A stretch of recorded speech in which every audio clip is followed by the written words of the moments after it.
dengan al-maghfirah, ya. Al-afwu itu beda dengan al-maghfirah atau al-mu'afah, itu beda dengan al-maghfirah. Oh, bukan. Al-mu'afah itu al-afiyah, ya. Al-afwu pokoknya memaafkan itu beda dengan mengampuni. Masih ingat gak adik-adik itu? Memaafkan itu beda dengan mengampuni. Kalau memaafkan itu dilupakan, seolah-olah nggak pernah ada. Kalau mengampuni dimaafkan, tapi masih diingat-ingat. Dan suatu saat bisa jadi kita nggak senang lagi, marah lagi, kita bales dendam misalnya. Ya, itu namanya mengampuni. Jadi beda ya dengan memaafkan. Ya, memaafkan itu seolah-olah nggak pernah terjadi. Nah, makanya adik-adik nanti punya suami, punya anak, punya istri, punya orang tua, punya mertua. Nah, ini penting adik-adik ya. Punya mertua. Biasanya adik-adik ya, kalau yang para akhwat itu, ya kalau sekarang belum punya suami, belum punya mertua itu masih kelihatan solihah, enjoy, humble gitu ya. Nanti kalau sudah punya mertua, biasanya itu, waduh, kayak gimana gitu ya. Biasanya terus bermusuhan sama mertuanya. Ya, itu makanya hidup di dunia ini harus banyak-banyak memaafkan adik-adik ya, banyak-banyak memaafkan. Kalau dalam bahasa modernnya itu at-taghaful, melupakan dan cuek. Ya, dalam hal-hal yang sepele yang masih bisa dimaafkan itu kita lupakan, kita tetap jadi orang baik. Ya, tetap jadi orang baik. Sebab kalau kita sedikit ada problem terus kita besar-besarkan, sedikit ada masalah terus kita overthinking, sedikit ada nggak cocoknya terus kita balas dendam. Lah, ya nggak akan bahagia hidup ini adik-adik. Malah nggak jadi beramal soleh. Akan hidupnya itu akan bermusuhan terus. Dengan siapapun loh adik-adik ya. Bahkan dengan suami yang kita cintai, istri yang kita cintai. Kalau kita tidak memaafkan, kalau kita terus mengingat, apalagi yang para wanita ya. Para wanita itu kan pengingat sejarah terbaik kan. Ya, kesalahan suaminya yang 10 tahun yang lalu itu masih ingat. Ya enggak? Ya, umur Ruqayyah ya.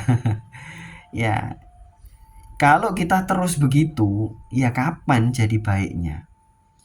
Ya, kapan kita akan fokus beramal ya? Dan itu akan mengotori hati kita loh adik-adik. Ibadah jadi males, belajar ilmu agama juga nggak bisa fokus. Itu seperti itu.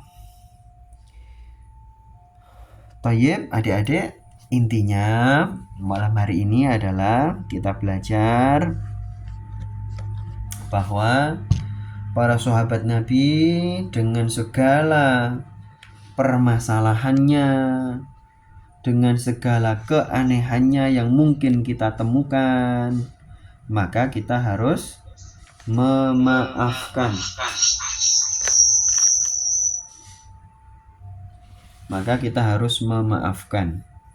Dan kita tetap ambil ilmu dari para sahabat Nabi.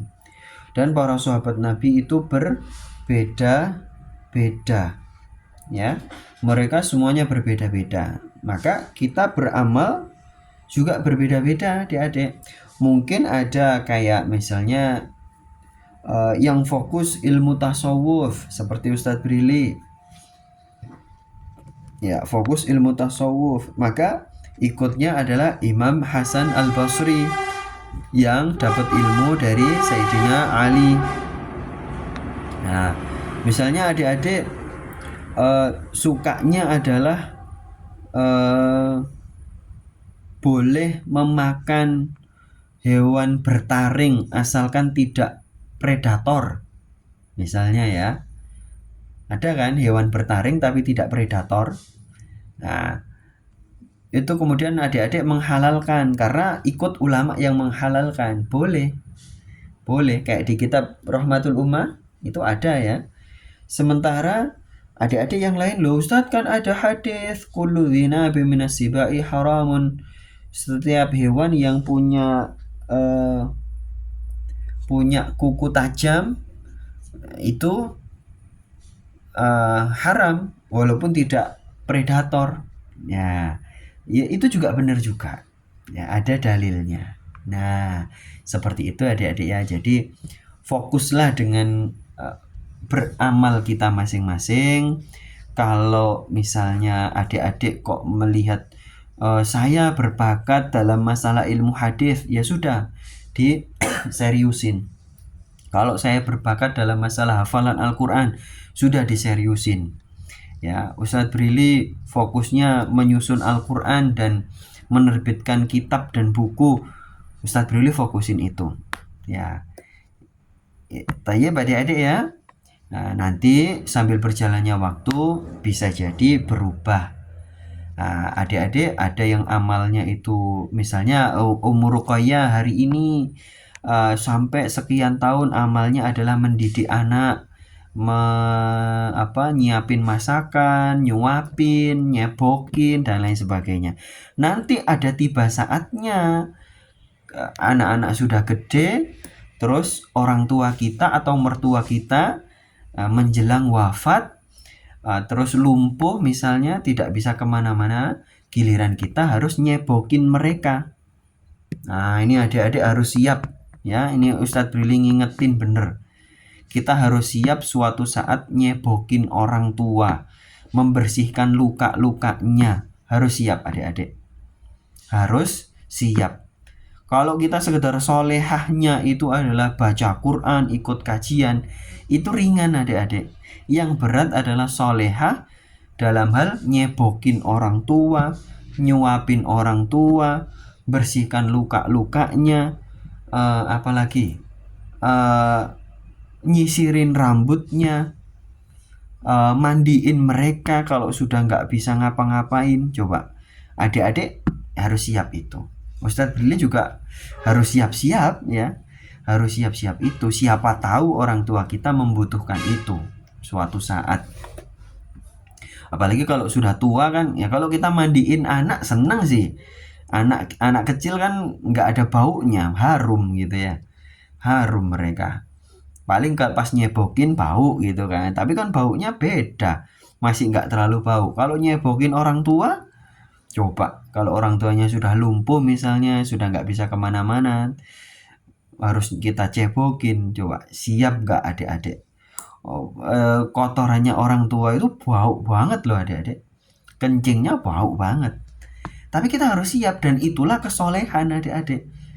Ya, pernah kan Ustadz Brili bikin status itu di WhatsApp, ya ada adik kakak sudah tua, sudah ibu-ibu ya, 2 kakak beradik ibu-ibu menyerahkan orang tuanya, ibunya ya, yang masih bisa jalan, masih bisa kemana-mana, masih bisa mandi sendiri, itu diserahkan ke panti jompo. Coba itu Ustadz Brili lihat begitu tuh, ya Allah, kok tega gitu loh, kok tega, padahal ibunya masih bisa mandi sendiri, masih bisa makan sendiri, masih bisa masak juga, itu dipasrahkan ke panti jompo. Nah ini Masya Allah, kayak apa itu nanti di VIP neraka itu, bisa-bisa itu ya. Ya, tayyib adik-adik, mohon maaf terlalu panjang lebar, Ustadz Brili kebanyakan nasihatnya ya. Karena kebetulan Ustadz Brili lagi sehat walaupun batuk-batuk, jadi mohon maaf kebanyakan. Ustadz kembalikan ke Ukhti Ola, kita tutup dengan Sayyidul Istighfar. Allahumma